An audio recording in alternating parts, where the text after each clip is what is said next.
Hello, Cindy Jacek here with Queen Bee Creations. I'm doing a little bit of a different project. Normally, I'm working on furniture and showing you great tips and techniques to use on how to be able to update your old furniture.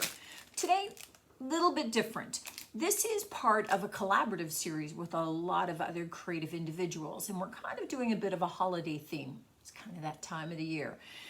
So for other great tips, I invite you to click on the link that I'm going to attach below, follow along with some of them, see some of their projects, get some great ideas for your holiday season and what you can do.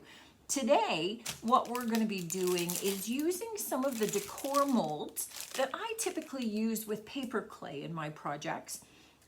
To be able to add on to my furniture pieces, some of my signs, those kinds of things. We're going to use them a little bit differently. IOD has come out with, so Iron Orchid Designs, who makes fabulous molds and stamps and transfers that I use on many of my projects. And you've probably seen me use these on them if you follow me on Facebook or you subscribe to my channel. And really, if you haven't subscribed, why not? Go ahead and do that. But we're going to use them a little bit differently. One of the things that's very cool about these is that they are food safe. So it means that in these molds, and look at this, how fabulous is this? All kinds of amazing snowflake patterns. And I also have this one that I'm going to be using. So I'm doing a combo, which has just phenomenal little fir trees. I guess I could have opened those up for you before I started. But great little poinsettias and a lovely fir tree, big pine cone. So I'm going to use a bit of a combination. But rather than using it with resin or with my paper clay, I'm going to be using it with cookie dough. I'm going to be getting a jump start on some of my holiday baking. And rather than just using cookie cutters, which again, lovely, but very flat, I'm going to be getting all of this amazing detail into my cookies. Now, it does mean you can't use just any old cookie recipe, because if you've made cookies and they've spread out on a pan, you know you're going to lose all of the definition. What I have, and I again will provide you with the recipe that I use, is a sugar cookie recipe that does not spread, that holds its shape. So you're going to get all of these details and all this definition in your cookie, which is going to be awesome. But I also invite you, as much as I'm doing it with these new holiday decor ones, know that there are some phenomenal molds out there that they have. Some that I've got in the shop have got cherubs, there are daisies and roses and flowers. Any of them will work. Think also about maybe some of your holiday pies and some of the elements of this that you could use for the edgings of the pie, maybe your pumpkin pie, or maybe if you're doing an apple and you're going to put all kinds of roses and leaves over the top using some of the pastry, or if you are into making candies, or if you love using fondant on some of your projects, some of your baking. Think how lovely adding maybe some of these decorative snowflakes to the outside in fondant.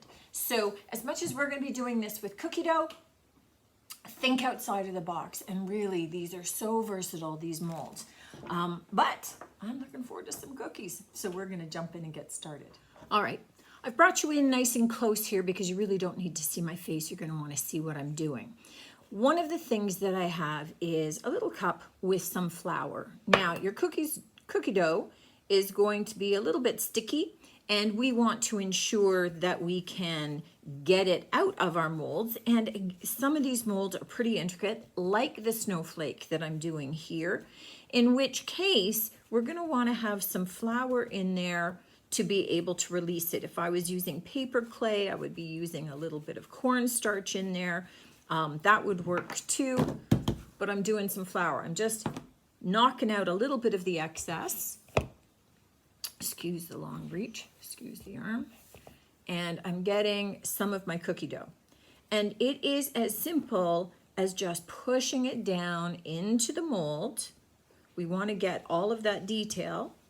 And the great thing about the IOD molds is that they actually have what's called a micro rim. So it's got a small little edge. You can see the puppy is very intrigued with the cookie dough activity here. So it's got this little micro rim, which allows you to kind of push your dough of whatever kind. So whether it's your cookie dough, whether it's fondant. Okay, you just really needed to be in the video, did you? And we'll move those cookie sheets out of the way. And allows you to kind of push against that rim and create a nice crisp edging on it. That really helps. The other piece that I will say while I'm thinking of it is when we go to bake this, I have 2 different cookie sheets over here at the side because I'm going to put my bigger cookies on one sheet and my smaller cookies on another. Normally, if I was just doing these, and this recipe likes chunkier cookies, thicker cookies, so maybe about 1/4 of an inch thick, which a lot of these molds are definitely going to adhere to, if not a little bit thicker. I would typically be baking them anywhere from about 6 to 8 minutes only. You just want these to be set, not even really brown, maybe a bit brown around the edges.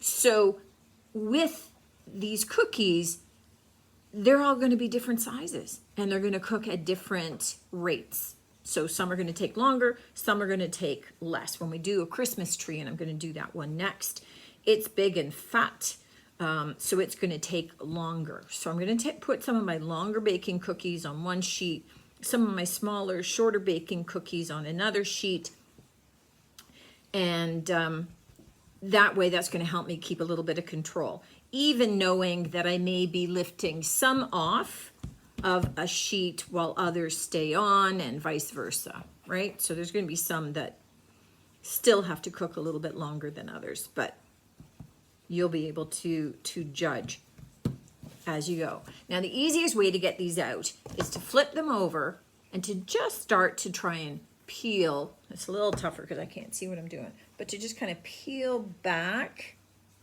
the mold from it a little bit.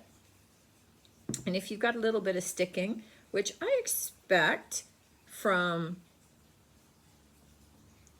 this snowflake mold, because man, it's detailed. And I might not have gotten enough flour into some of those details. Just kind of lift it slowly and tease it out. And here, because my finger is kind of big and fat and I might lose some of the detail, I'm just going to push it out. All right, I'm excited about the Christmas tree, to tell you the truth. So let's get working on it. But we're getting that crisp shape around the outside of that cookie. Okay, awesome. And just teasing it out and releasing it. And look at all the detail on that. Let me hold it up a little bit for you to be able to see. See the detail on that cookie? That's going to be great. Now, the nice thing about this particular recipe as well is you're not going to have to spread your cookies out all that far. It does not spread. So where you might have a recipe that, you need to leave 3 inches apart, this is not one of them.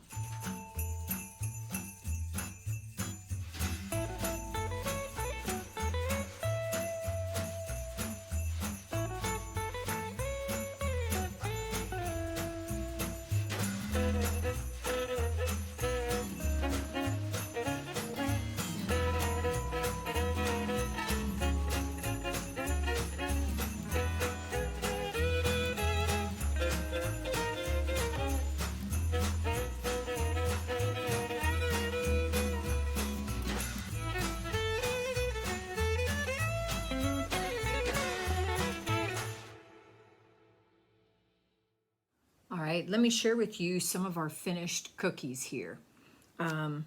you can see, look at the Christmas tree. You can see how much it held the detail, the shape.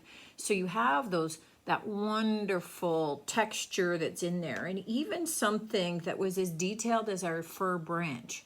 Look at how that maintained that level of detail. Or the poinsettia. They still look like what they are. That's why it's important to use a recipe like the one that I'm going to give you, is that these elements will still maintain the definition, the shape, the detail that was in the cookie. So quite honestly, these are beautiful as they are. You can just leave them like this. So especially if you have like a molded shortbread recipe, which you don't typically decorate anyway, you know, you can leave them as they are. Or you can mix up just a little bit of icing sugar and water in a very thin consistency, and you can mix it with some food color and just take some paintbrushes, and I have paintbrushes, inexpensive ones from Michael's that I just use in the kitchen, and you can add some of your food color to it and just hand paint them. And they end up looking very cute, right? That you're not necessarily piping detail onto this, you're just adding a bit of detail to give them some dimension. Or just add some little dragées, little balls, some decoration, you know, dip them into sprinkles if you're into sprinkles. I'm not much of a sprinkle person, but other people love sprinkles. So they can be just done very simply, and they're going to look beautiful on the plate. It doesn't take a lot to be able to make these look awesome because of the level of detail that they already have.